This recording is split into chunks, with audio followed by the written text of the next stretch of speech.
धर्म का असली अर्थ। कहानी एक छोटे से गांव की है जहां एक किसान रामू अपने परिवार के साथ रहता था। रामू मेहनती था, ईमानदार था, लेकिन वह अक्सर धर्म और कर्तव्य को लेकर उलझन में रहता था। एक दिन उसे अपने जीवन का सबसे बड़ा सबक मिला, जिसने उसकी सोच को बदल दिया। रामू अपने खेतों में काम कर रहा था। उसका बेटा गुड्डू दौड़ता हुआ आया और बोला, पिताजी, स्कूल में सभी बच्चे नए कपड़े पहनते हैं, मेरे पास तो पुराने कपड़े ही हैं। रामू ने अपने बेटे को प्यार से देखा और कहा, बेटा, फसल कटने के बाद तुम्हारे लिए नए कपड़े जरूर लाऊंगा।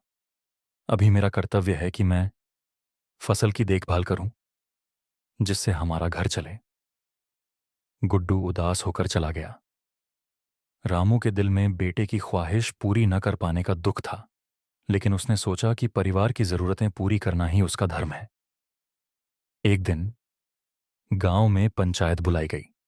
गांव का एक बड़ा हिस्सा सूखे की चपेट में था। लोगों के पास खाने को अनाज नहीं था। सरपंच ने कहा, जो भी लोग कुछ अनाज दान कर सकते हैं वे आगे आएं। रामू के पास अपने परिवार के लिए सीमित अनाज था। उसकी पत्नी ने कहा, अगर हम अनाज दान करेंगे तो हमारे बच्चों का क्या होगा? रामू ने गंभीरता से जवाब दिया, अगर हमारे पास थोड़ी तकलीफ होगी तो हम झेल सकते हैं, लेकिन अगर मैं अपने पड़ोसियों की मदद नहीं करता तो मैं समाज के प्रति अपने धर्म का पालन कैसे करूंगा? रामू ने कुछ अनाज दान कर दिया। हालांकि उसकी पत्नी नाराज थी, लेकिन रामू के इस कदम की गांव में सबने सराहना की। कुछ दिन बाद रामू पास के मंदिर गया। वहां उसने गांव के एक बुजुर्ग गुरुजी से पूछा, गुरुजी, क्या मैं सही कर रहा हूं? कभी मैं परिवार के लिए लड़ता हूं, कभी समाज के लिए, लेकिन दोनों को साथ लेकर चलना बहुत मुश्किल हो जाता है। गुरुजी मुस्कुराए और बोले, रामू, धर्म का मतलब केवल पूजा पाठ नहीं है। धर्म का असली अर्थ है अपने कर्तव्यों का पालन करना, चाहे वह परिवार के प्रति हो या समाज के प्रति।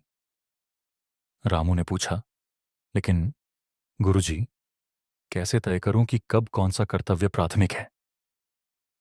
गुरुजी ने एक उदाहरण दिया। मान लो, अगर एक नाव में परिवार और गांव के लोग बैठे हों और नाव डूबने लगे, तो सबसे पहले क्या बचाओगे? रामू सोचने लगा। गुरुजी ने समझाया, सबसे पहले नाव को बचाओ, क्योंकि नाव डूबेगी तो सब डूबेंगे। इसी तरह परिस्थितियों के अनुसार प्राथमिकता तय करो। परिवार और समाज दोनों को साथ लेकर चलने में ही सच्चा धर्म है। गुरुजी की बात सुनकर रामू का मन शांत हो गया। उसने तय किया कि वह अपनी जिम्मेदारियों को पूरी ईमानदारी से निभाएगा। उसने अपने बेटे के लिए फसल बेचकर कपड़े खरीदे और साथ ही समाज के लिए एक छोटा अनाज बैंक बनाने की योजना बनाई, ताकि कोई भूखा न रहे। धीरे धीरे गांव के लोग भी इस काम में उसका साथ देने लगे। कहानी का निष्कर्ष। रामू ने अपने जीवन से यह सीखा कि धर्म केवल मंदिर में दिया जलाने तक सीमित नहीं है। धर्म का असली अर्थ है अपने कर्तव्यों को बिना स्वार्थ और मोह के निभाना। धर्म वह है जो हमें अपने कर्तव्यों और जिम्मेदारियों के बीच संतुलन सिखाए। यह कहानी हमें सिखाती है कि हमें अपने परिवार और समाज दोनों के प्रति अपने कर्तव्यों को समझना चाहिए। धर्म का पालन वही करता है जो हर परिस्थिति में सही निर्णय लेने का साहस रखता है। कर्म करो और फल की चिंता मत करो, यही सच्चा धर्म है।